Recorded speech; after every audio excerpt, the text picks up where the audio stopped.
President Mohamed Irfaan Ali joins us tonight from Georgetown, Guyana. Mr. President, thank you so much for joining Top Story. It's a pleasure being here. Thank you for having me. I want to get right to it, Mr. President. Do you think Venezuela is capable and willing to invade Guyana over these oil fields? I think Venezuela is capable of acting recklessly and acting in a manner that can destabilize the peace that exists within this region. And why I say so is directly related to the type of rhetoric, the type of narrative that is coming out of Venezuela and the action that they're taking. As you know, the ICJ, International Court of Justice, made it very clear that Venezuela could not act upon the outcome of the referendum they held a few weeks ago. Now, after that referendum, we saw Venezuela in face of this order by the ICJ, ignoring the order and moving towards announcing a series of measures that would allow them to act upon the outcome of this referendum, which includes moves towards the occupation of territory and also move to the establishment of administrative mechanisms that seek to lead to the annexation of Guyana's territory. So, Mr. President, I'd like to ask you, why do you think Venezuela wants land that world leaders and international treaties show belongs to your country of Guyana? Beyond greed, I think that Venezuela is acting highly irresponsible. These are lands and borders that were settled in 1899, completely settled. Venezuela and Guyana participated together in the establishment of the falls that outlined the borders. When we were going to independence, Venezuela raised a controversy. That controversy was dealt with under the Geneva Agreement. The Geneva Agreement provided that if the two parties did not agree, the United Nations Secretary General would appoint the proper mode of settlement. The United Nations Secretary General appointed the ICJ to have the responsibility of settling this controversy. And we encourage Venezuela to participate fully in the ICJ. If they believe in any way, shape, or form that they have any case or any legal footing, any moral footing, any ethical footing, any historical footing, then let them take it to the court. Mr. President, I would like to play you some of Mr. Maduro's own words, what he told his country and some of his lawmakers. Here's what he had to say. PDVSA, CBG, de manera inmediata procedan a crear la división PDVSA Esequibo y CBG Esequibo y de inmediato procedamos a conceder las licencias operativas para la exploración y explotación de petróleo, gas y minas en todo el área de nuestra Guayana Esequiba. Mr. President, he said both the exploration and exploitation of the oil fields there in Escobedo. What do you have to say to that?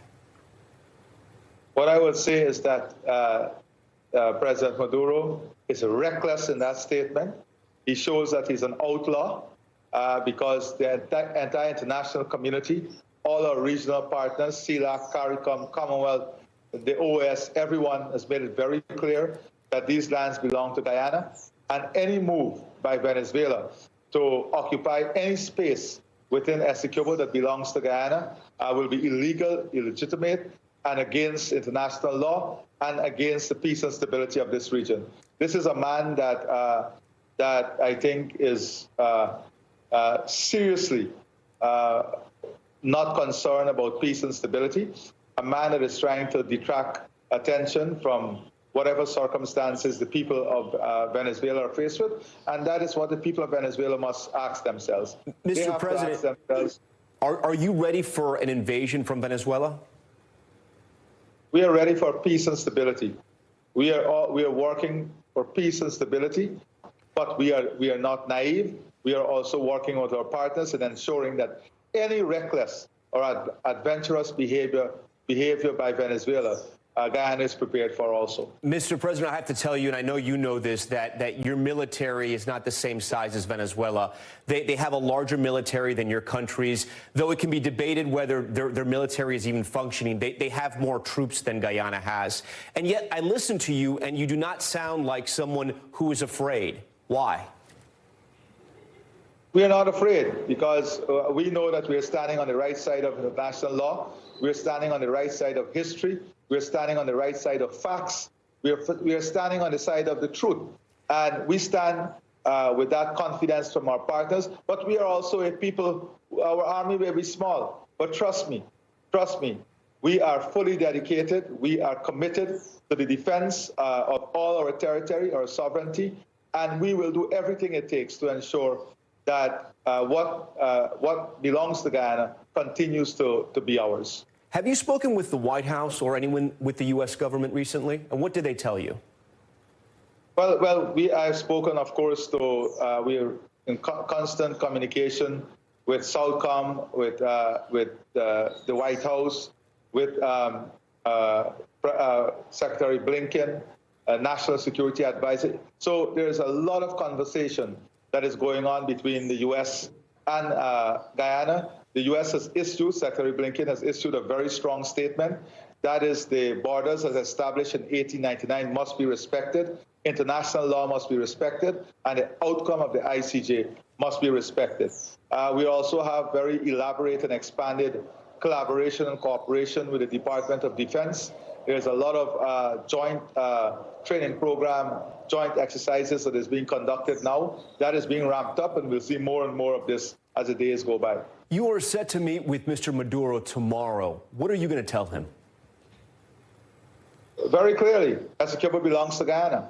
And very clearly that we are not exiting the ICJ. There is absolutely no negotiations on the issue of Essequibo. That controversy shall be settled at the ICJ, and he must respect the outcome. But there are a lot of things that we have to talk about in terms of living as neighbors, the coexistence, the development of our region, regional energy security, ensuring this region remains peaceful and stable, and importantly, having President Maduro understand that he needs to work in accordance with international law and follow the orders of the ICJ. Would you be willing even to give up an inch of land in the Essequibo region? Not a single inch. Essequibo belongs to Guyana. We are not giving up a single inch, not even in thought or idea, much less physically. The controversy Venezuela raised is before the ICJ, and we will abide with the outcome of the ICJ. We are confident of what is ours, and we are going to abide by the ICJ as they determine the merit of the case. If we look at this from a global perspective, we've seen with Russia, right? What started with potentially a territorial dispute with Ukraine. At least Vladimir Putin told the world that, right? That was part of the reason why they invaded. We see China encroaching on Taiwan. Do you think Mr. Maduro has seen these other world leaders and saying maybe now it's his time to seize this land?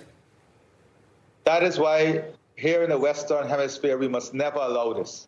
We must never allow even any leader within the Western Hemisphere to entertain the thought that they can ever do something like this. That is why every single one of us in the Western Hemisphere, we must let Venezuela understand, and we're doing this in no uncertain terms, that we're going to tolerate this type of reckless behavior in the Western Hemisphere. It has no place here. And you know what?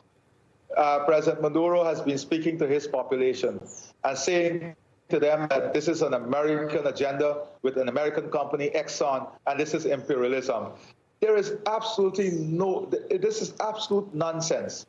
Wasn't it imperialism when Exxon was investing in Venezuela?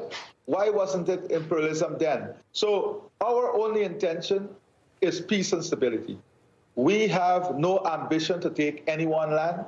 We are not the aggressor here. Venezuela is the aggressor, and we have to take a strong stand.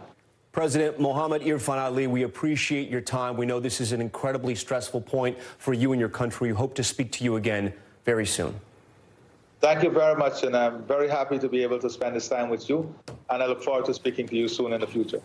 Thanks for watching. Stay updated about breaking news and top stories on the NBC News app or follow us on social media.